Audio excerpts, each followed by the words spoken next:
দুধ পাওয়া যাবে? আরে আকাশ, তুই এখানে? কেমন আছিস তুই? কে আপনি আর আমার নাম কিভাবে জানেন? আরে তুই আমাকে চিনছিস না? আমি নূপুর, ওই যে আমরা একই কলেজে পড়তাম। একই সাথে পড়তাম, একই ক্লাসে? হ্যাঁ। ও আচ্ছা, ক্লাসের টপার গার্লস নূপুর। এ কি তোমার এই অবস্থা কেন? আরে বাদ দাও না সব কথা, আগে তোমরা এটা বলো, এখানে কেন আসছো? এখানে আসছিলাম দুধ নিতে, কিন্তু এসে যে তোমার সাথে দেখা হয়ে যাবে এটা ভাবতে পারি নাই। আরে ভাই, তোকে একটা মেয়ের কথা বলছিলাম না, তুই যে স্কুল লাইফে প্রপোজ করছিলাম, আমার রিজেক্ট করছিল। হ্যাঁ হ্যাঁ। আরে এই তো সেই নূপুর। ও আমাকে কেন রিজেক্ট করেছিল জানিস? ও বলতো যে ও নাকি পড়াশুনো করবে, অনেক ভালো কিছু করবে।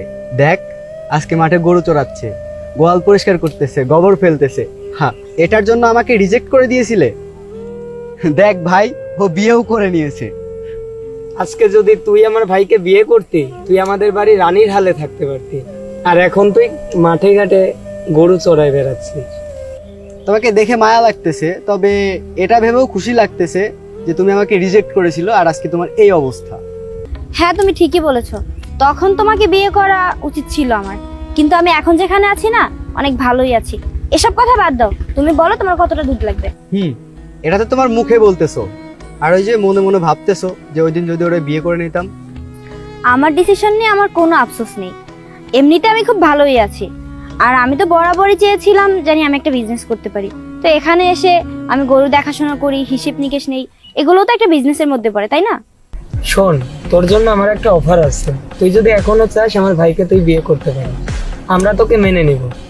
ভাই, তুই ঠিকই বলেছিস, ও তোর ভাবি হওয়ার যোগ্যতা রাখে। আকাশ, আমার একটা কথা ভেবে অবাক লাগছে যে তোমার আর তোমার ভাইয়ের মন মানসিকতা এতটা নিচু। আর তুমি ভাবলে কি করে যে এইসবের জন্য তোমাদের সাথে আমি চলে যাব? আর তুমি এখনো এখানে দাঁড়িয়ে আছো? বাড়ির মধ্যে তো কাস্টমার আছে, দুধ নিবে, তাড়াতাড়ি আসো। আর এটা কে? এটা তোমার হাজবেন্ড? এর জন্য আমাকে রিজেক্ট করেছিলে? আরে ভাই, ও যেমন ও ডিজার্ভও করে তেমন। নূপুর, এরা কারা? এরা কোত্থেকে এলো? তোমার সাথে এরা এভাবে কথা বলতেছে কেন?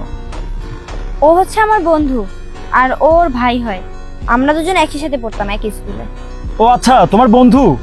এই ওনাদের বাসায় নিয়ে চলো, বাসায় নিয়ে চলো, আর বিস্কিট মিস্কিট সব রেডি করে নাস্তা দাও ওনাদের। যাও, আসেন, আপনারা আসেন। না, তার আর দরকার নেই, কারণ আমি ওদেরকে আমার বন্ধু ভাবিই না। আচ্ছা আকাশ, তুই জানি কি বললি, আমি তোকে বিয়ে না করে ভুল করেছি? না, আমি তোকে বিয়ে না করে ভুল করিনি, আমি বরং ঠিকই করেছি। আর জানি তুই কি বললি, তুই মাসে কত টাকা ইনকাম করিস? এই ধর 1 লাখ মতো। 1 লাখ টাকা? এই 1 লাখ টাকা আমার 1 সপ্তাহের ইনকাম। আর তোকে আমি বলেছিলাম না যে আমি অনেক বড় একটা বিজনেস করব? এই যে গরু দেখতে পাচ্ছিস, এই গরুর গোবর দিয়েই ঘুঁটে তৈরি হয়, আর এটাই আমরা বিক্রি করি। ওর ঘুঁটে বিক্রি করি, দুধ বিক্রি করি, আর এটাই আমাদের একটা বিজনেস। আর হ্যাঁ, আমি আমার হাজবেন্ডের সাথে অনেক ভালো আছি, অনেক সুখে আছি। তুই বললি না যে তোকে আমি রিজেক্ট করছিলাম, কেন করছিলাম জানিস? কারণ তোর এই ব্যবহার, তোর ব্যবহারেই বোঝা যায় তুই কতটা ভালো।